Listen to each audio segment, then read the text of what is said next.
friends planning an event. First, you have some time to look at questions 1 to 6.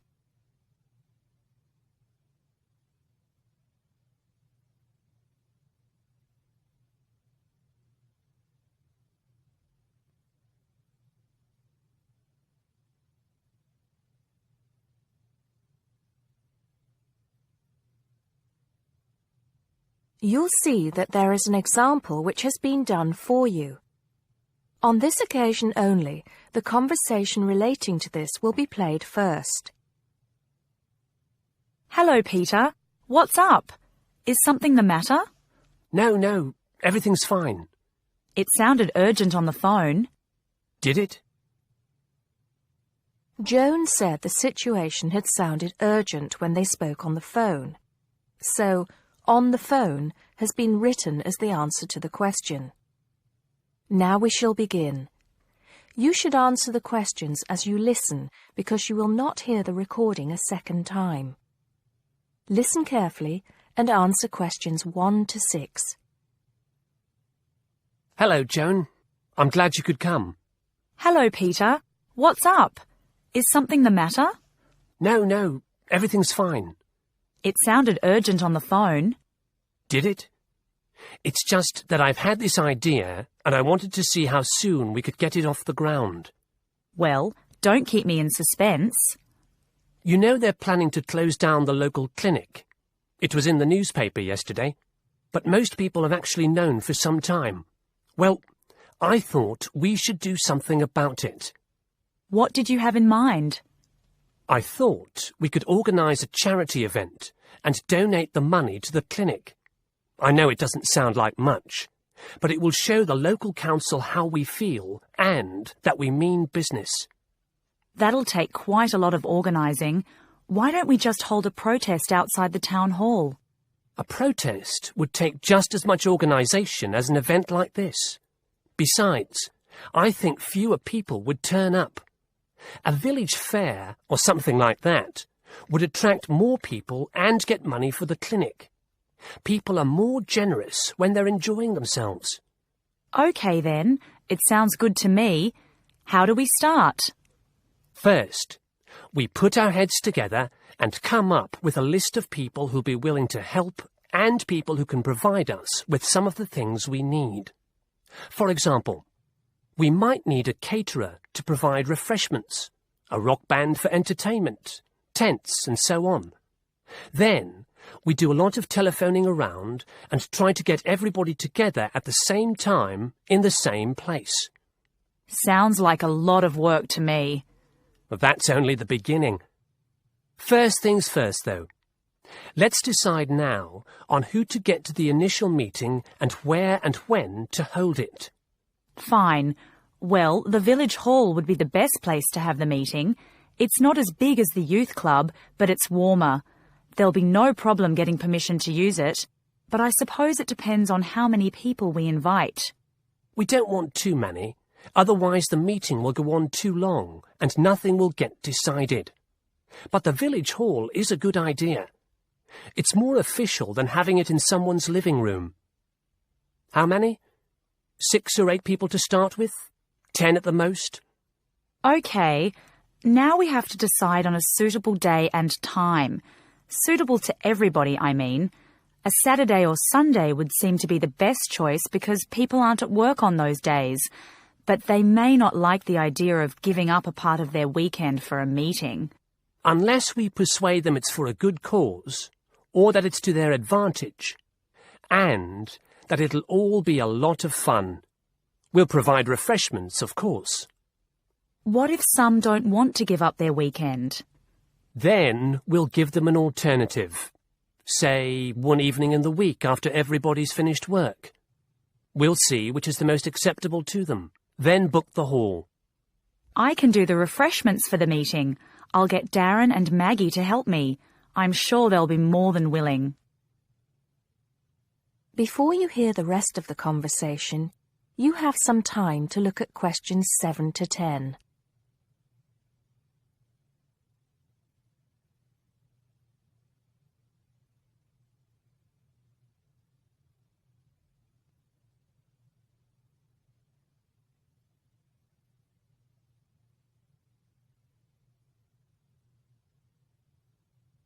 Now listen and answer questions 7 to 10. So, what's next on the agenda? A list of who we want at the meeting. Yes, of course. Obviously, we want someone from the clinic. I think Dr. Perkins would be best. He can tell us exactly what the financial situation is there. You know, how much money it takes to keep the place running, and how important it is for the community to have the clinic. The vicar, too. He can rally lots of support. And Mr. Sims, our Member of Parliament. He is very busy, but I think I can persuade him to come, or get his wife to persuade him to come. I see her quite a lot socially. That's great. 2 other people I have in mind are Freddie Smith. The journalist? Yes. Well, he's the editor of the local paper now, and might be useful. He might let us advertise for free, and he'll know how to go about getting leaflets and posters printed. That's another thing. We'll need volunteers to put leaflets through people's doors and stick up posters all over the place. We can decide that at the meeting. What about the other person? What other person? You said you had 2 people in mind, Freddie Smith and... Oh, yes, Mr. Gates. Mr. Gates. Do I know him? You must do. He owns Greatfields Farm. We need a large area to hold the fete. Right. So how many have we got then? 7 or 8? There's Dr. Perkins, Mr. Sims, that journalist. Freddie Smith, you mean? Yes, him. And the vicar and Mr. Gates, the farmer. That's only 5. There's you and me. That's 7. That will do for now. Let's start making phone calls. That is the end of section 1. You now have half a minute to check your answers.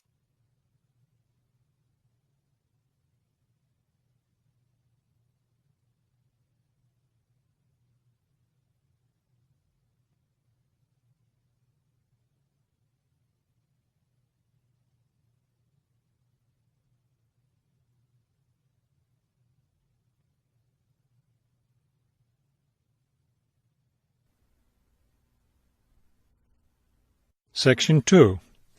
You will hear a hike leader giving information about an upcoming hiking trip. First, you have some time to look at questions 11 to 15 on page 45.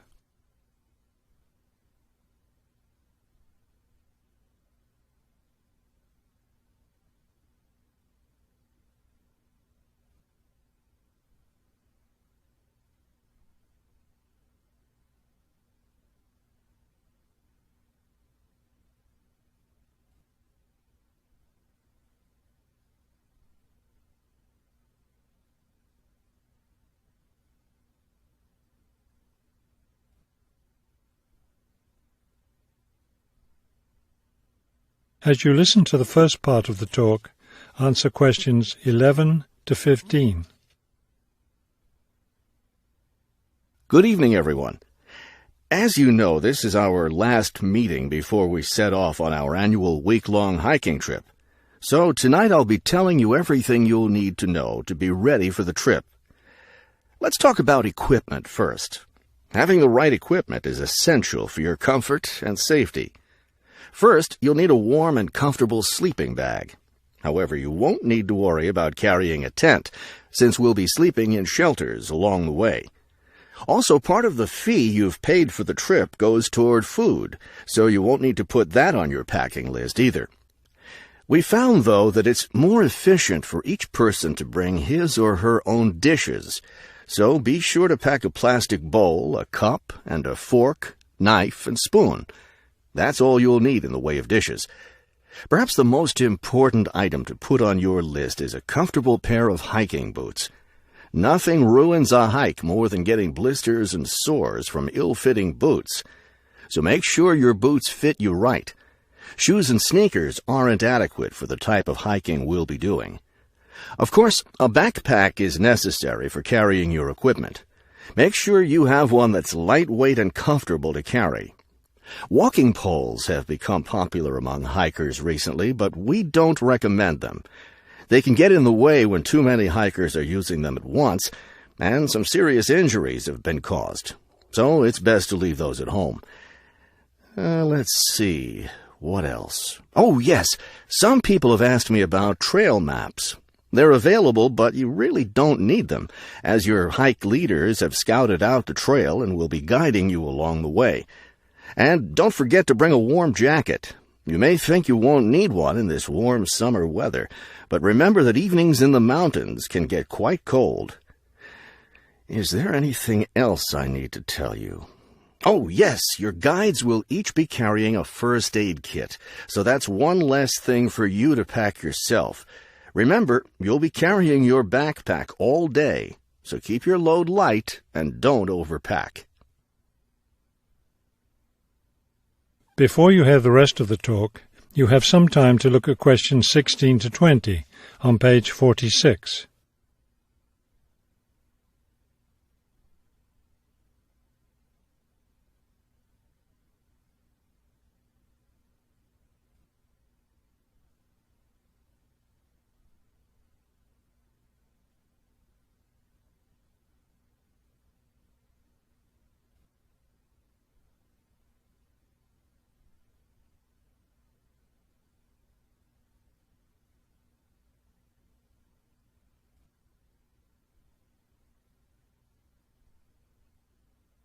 Now listen and answer questions 16 to 20. I know you're all experienced hikers, but it's always worth repeating the rules of the trail since they're so important. These rules are in place for the safety of everyone on the trip. As you know, there'll be a hike leader walking at the head of the line who will show the group the way. At the end of the line will be the rear leader, or sweep. It's important to always stay ahead of this person while we're on the trail. There are several different trails on the mountain where we'll be hiking, and they cross each other at some points. When you come to any intersection of trails, stop and wait for the rest of the group to catch up. This way we can be sure that no one goes off on the wrong trail. Let me emphasize here how important it is to stay on the trail. We'll be climbing through some steep and rocky areas. Don't be tempted to go off on your own and try to climb some rocks. That can be quite dangerous. Also, it's not likely, but it is possible that we'll encounter some large wild animals along the way. The last thing you want to do is try to feed any of them. That will just encourage them to follow us, which could lead to some dangerous situations. One last thing, before we set off hiking each morning, be sure to fill up your water bottle. This is perhaps the most important safety rule. Dehydration can be a serious problem when you're out in the wilderness, so you must always be sure to carry an adequate supply of water with you. I think that covers just about everything. Are there any questions? That is the end of section 2. You now have half a minute to check your answers.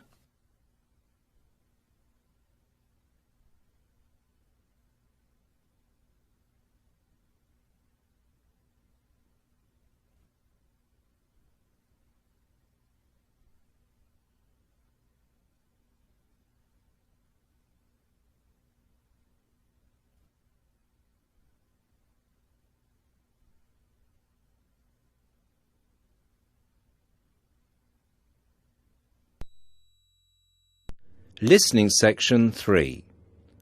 You will hear a conversation between two people who are about to share a project at work. Look at questions 21 to 30.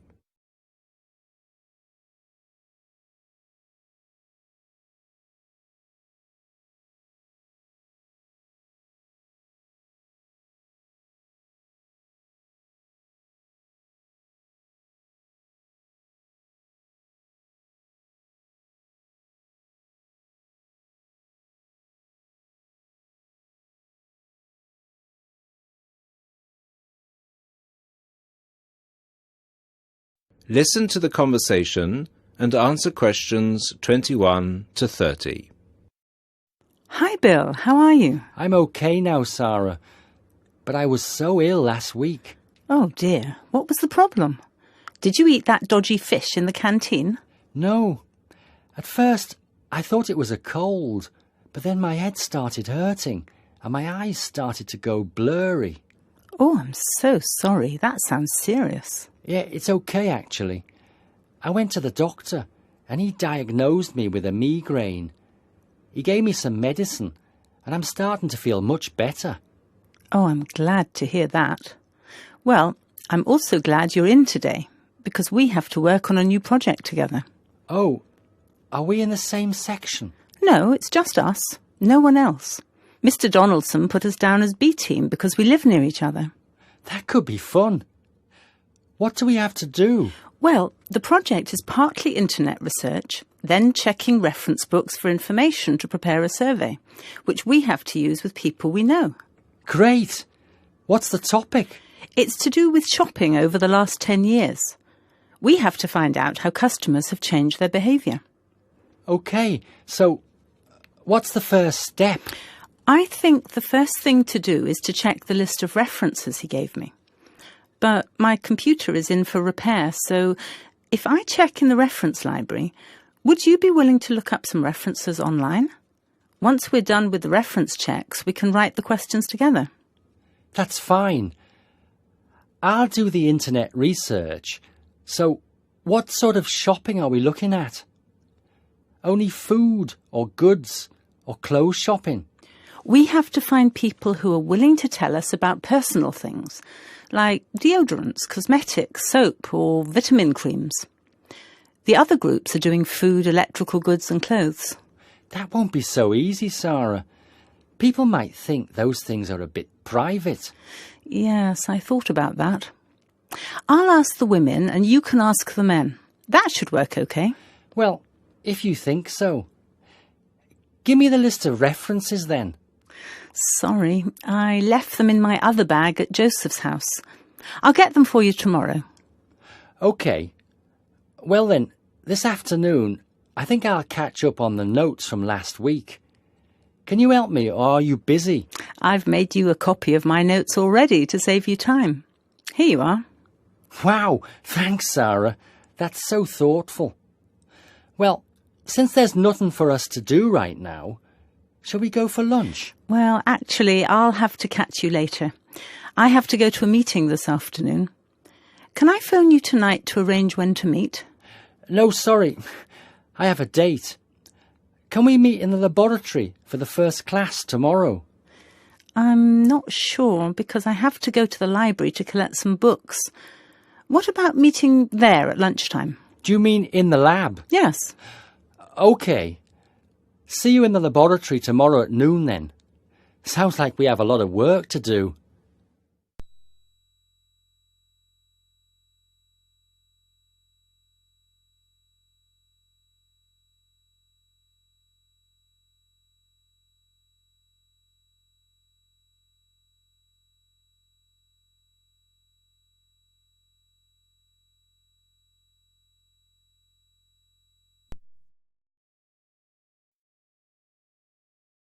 Now turn to Section 4. Section 4. You will hear a talk by a health studies lecturer on anxiety. First, you have some time to look at questions 31 to 40.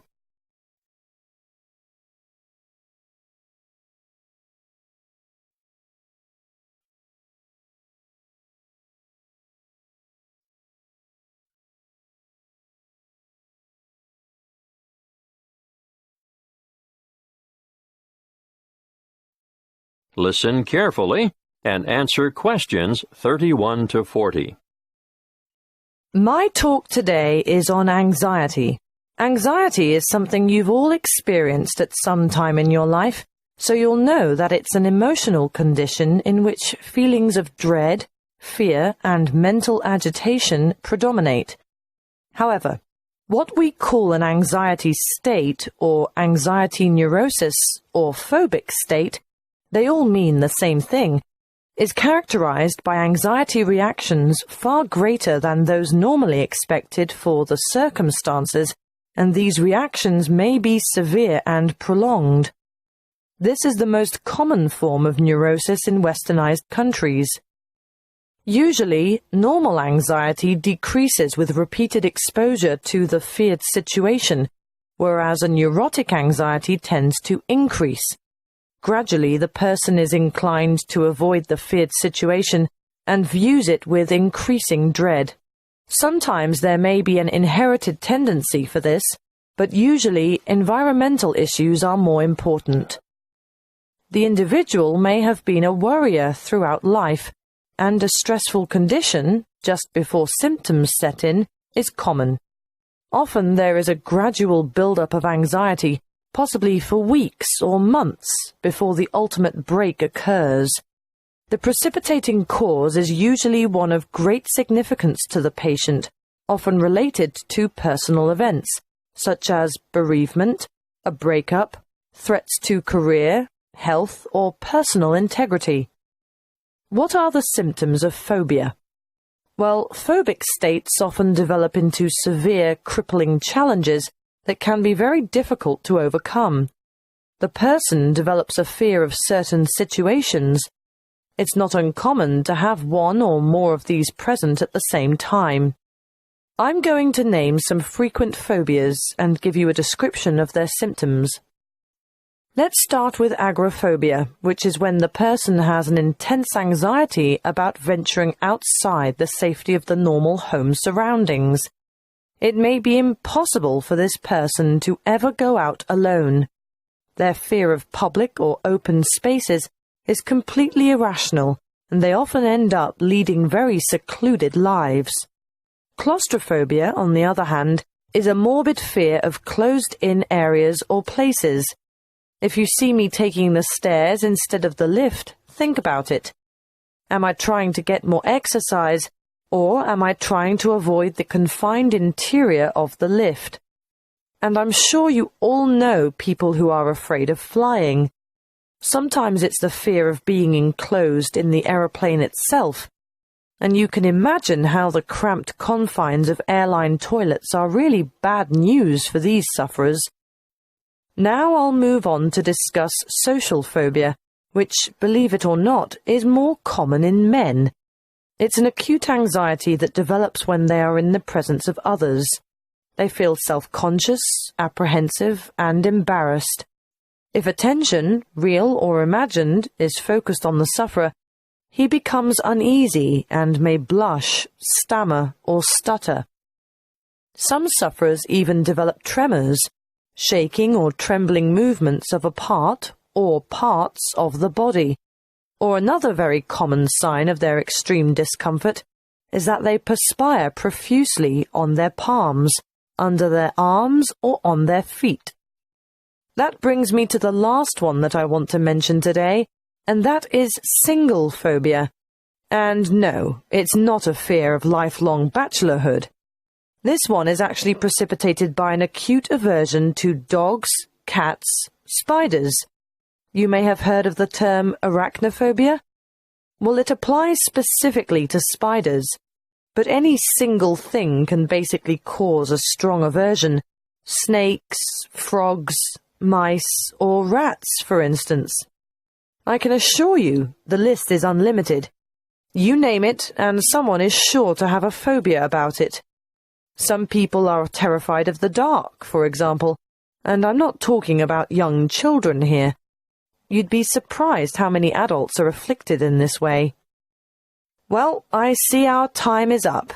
Next week I'll go into some of the treatments and therapies for phobias that have been used over the ages, and some of the relatively new drugs that have recently come on the scene. That is the end of Section 4. You now have half a minute to check your answers. That is the end of the listening test.